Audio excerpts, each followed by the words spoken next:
Hey everyone, welcome back to Wyshtech Airsoft. Today, we're doing a head-to-head comparison of 3 different motors, including the T238 budget motor priced at $78.80. If you're looking for a motor upgrade or just curious about how much performance you can get bang for your buck, you've come to the right place. So stick around as we compare these motors side by side, testing amperage pull and rounds per second in a typical AEG build with the Payrun version 2 hybrid.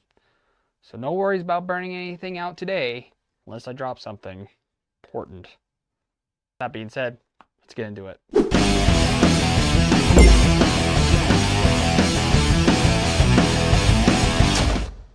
Right, so here's the 3 motors that we're going to compare today, including the budget-friendly T238 motor. We'll get to that in here in just a second. Here's the OEM motor that we're going to be testing. This is typically found in a lot of your cheaper AEGs. So I figured that this would be a good motor to test against. Then we have the T238 budget motor for $78.80. This particular model is a 28K RPM. And right here, we have the T238's higher end brushless motor at $110. This model is the 33K with the adjustable RPM. Now going back to this motor, this budget motor comes in 25, 28, and 37K RPM for long type, and 25K only in the short type. But today, we're just going to use this 28K RPM motor to keep the comparison as close as possible to the high-end motor. Yes, I know this is 33K and this is 28K, but you can't get a budget motor with the same RPM. We'll be testing these motors in a typical Airsoft AEG build to measure 2 things: the maximum amperage pull, which we're going to use this Toolkit RC watt meter, and we're going to measure the maximum amperage pull from this guy. And the other thing that we're going to measure is rounds per second. First we'll test their power consumption, then we'll chrono their rounds per second to see which motor really gets those BBs flying. Rounds per second will also act as a baseline for trigger response.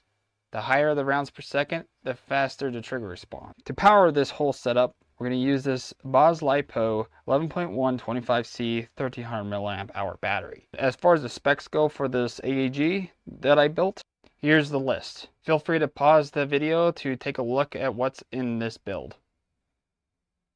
Alright, and with that out of the way, we're going to move on to the next part. Let's kick things off by seeing how much power each motor draws under load. First up, the OEM motor.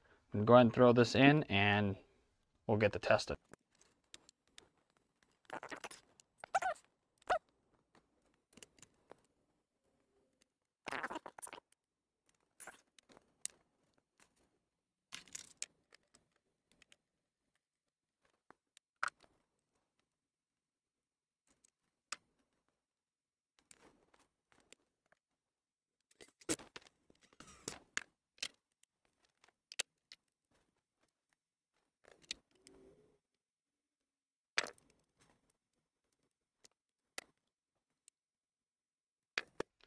Alright, I'm going to double check to make sure motor's not pushed in too hard. Perfect. Alright.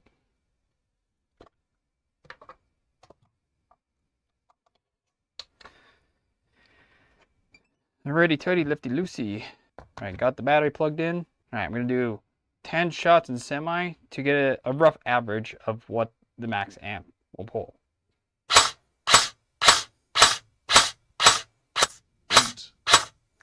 The max amp pull was 22.9 amp, pulling about 239 watts. That's maximum. So there's our baseline with brush motor. Now we're going to move on to this guy. Next, I got T238's high-end motor at 33K RPM. I'm not going to adjust the RPM. I'm just going to keep it right where it's at out of the box. Ooh, pretty.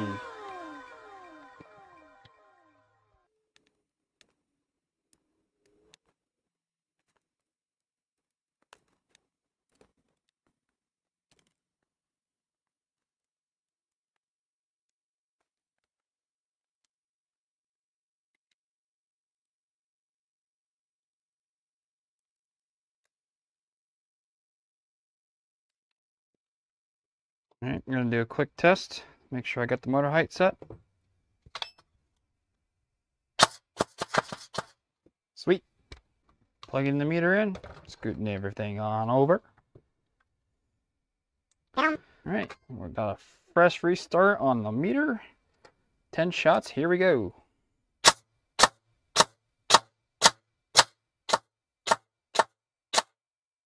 All right, so we got 12.8 amps, maximum pull.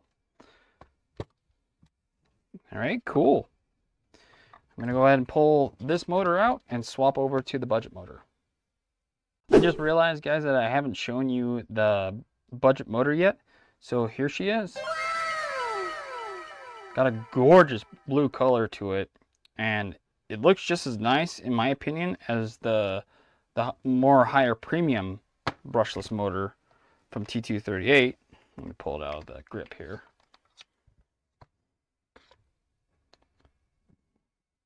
Here's a good comparison between the two.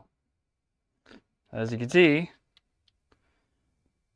the premium one has the adjustment right here, where you use a little tiny screwdriver to adjust your RPM.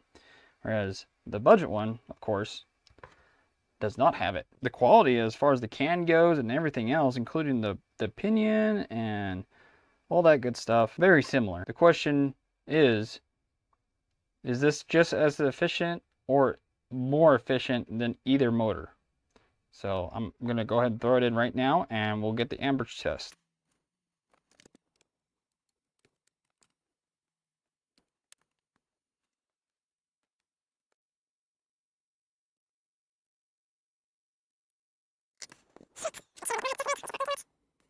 Okay.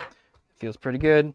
So I've done this a million times, so I got a good feel of when the motor's in too far or not enough, and I already shimmed ahead of time to these specific pinion gears in all three of these motors. So I just really got to make sure I don't feel too much tension when it goes in, and that's how I know when it's set right. Alrighty then. So, and these motor shafts are the same diameter. So really the only thing that's going to change is the depth. So I'm going to go ahead and test real quick to make sure that we're not doing a grindy windy. Close up my knife here. Yep, that sounds pretty damn good. Plug in our meter here. Alright guys, what do you think this motor is going to get? Is it going to be better than this motor? I think it might, simply because this motor is a lower RPM, and typically, not all the time, but typically, when your motor, brushless motor, or even brush motor is a lower RPM, it means it has more torque. Just simply because the amount of windings that are on the armature, but in this case, it's on the casing for brushless motors. Don't be surprised if you see the amperage lower than this guy. Here we go. 10 shots.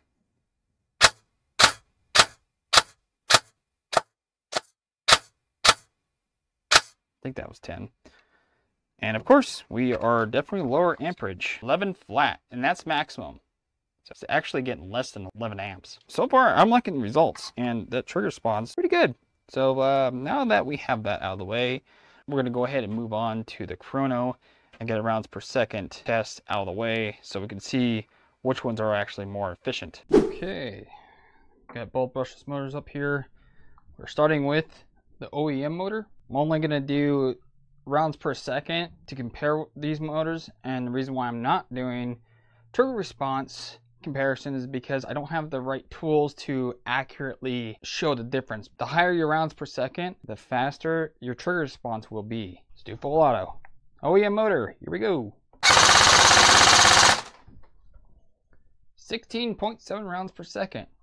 Let's move on to the next motor. Next is the budget T238 brushless motor. Again, this one is the 28K version. Let's see what kind of rounds per second it gets. 21.4 rounds a second. Impressive. Yeah, that's a decent jump. Let's move on to the next motor, the 33K.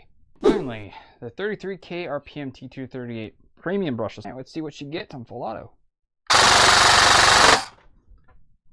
23.6 rounds a second. Not much higher than this guy. It's impressive. Okay, here's a little bonus round for you. I'm gonna just go ahead and show you the trigger response with the budget brushless motor. I'm gonna pull the trigger as fast as I can so you guys make the best judgment you can. Let me know what you guys think down in the comments below. So let's break down the results. As you can see, both T238 motors outperform the OEM motor in speed and in efficiency. The budget motor delivers a respectable 21.4 rounds per second while drawing only 11 amps, making it very power efficient. The premium motor, however, takes the lead by 23.6 rounds per second, drawing 12.8 amps. The main advantage of the premium motor is RPM adjustment, while the budget motor is locked at 28K RPM on a 11.1 LiPo. So which motor should you pick? Well, if you're looking for a budget-friendly upgrade that offers both speed and efficiency, the $78.80 motor is an awesome choice. But if you want the best performance and fine-tuning options, the $110 premium motor is worth the investment. So either way, you'll be leaving the OEM motor in the dust. Let me know in the comments below which one you'd go for, because I'm curious about your opinion. And as always, so hit that like button, subscribe, and I'll see you on the next one.